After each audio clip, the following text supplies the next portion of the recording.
উত্তরাঞ্চলে কমছে নদ নদীর পানি, এতে সার্বিক বন্যা পরিস্থিতি ধীরে ধীরে উন্নতি হচ্ছে, তবে এখনও ভোগান্তি কমেনি দুর্গত এলাকায়।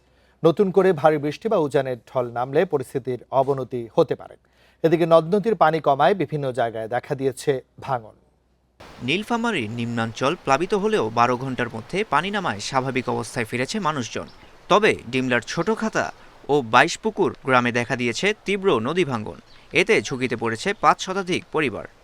কিছুদিন আগে আমাদের টি ব্যাগ কিছু ফেলাইছিল, এই টি ব্যাগ ফেলার কারণে একটু অক্কাপাসি। এই গরুর খামারটাতে বেশ কিছু টাকা ব্যয় হয়েছে, এই জন্য আমি এখান থেকে দূরে সরে যাচ্ছি না। নীলফামারী জেলার তিস্তা নদীর ব্যারেজের উজানে এবং ডাউনে কিছু জায়গায় যেসব জায়গাগুলো অত্যন্ত ঝুঁকিপূর্ণ ভাঙ্গনরত, সে সকল জায়গায় কিন্তু আমরা অলরেডি ব্যবস্থা নিয়েছি।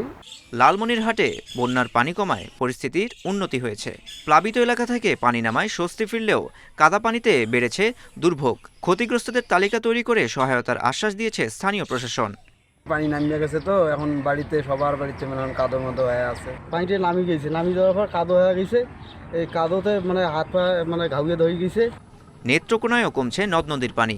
কমলাকান্দায় উপদাখালী নদীর পানি বিপদসীমার 4 সেন্টিমিটার ওপর দিয়ে বইছে।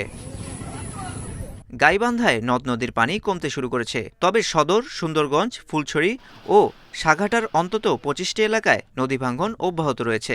জিও ব্যাগ ফেলেও পুরোপুরি ঠেকানো যাচ্ছে না নদী ভাঙ্গন। বস্তার কাম পড়তে হয়, কাম হয় না। একদিন পানি উন্নয়ন বোর্ড আসিয়ে 50টা বস্তা ফেলে দিয়ে না ইউ দেও। সকাল বিকেল দুপুর এমন কোনো সময় নদী ভাঙন বা বদ্ধ হচ্ছে না। সুনামগঞ্জের সুরমা নদীর পানি ছাতক পয়েন্টে এখনও বিপদসীমার 6 সেন্টিমিটার নিচ দিয়ে বইছে। তবে থেমে থেমে বৃষ্টি অব্যাহত থাকায় জেলার নিম্নাঞ্চল সাময়িক বন্যার শঙ্কা দেখা দিয়েছে। মাহির সাজিদ, ইন্ডিপেন্ডেন্ট নিউজ।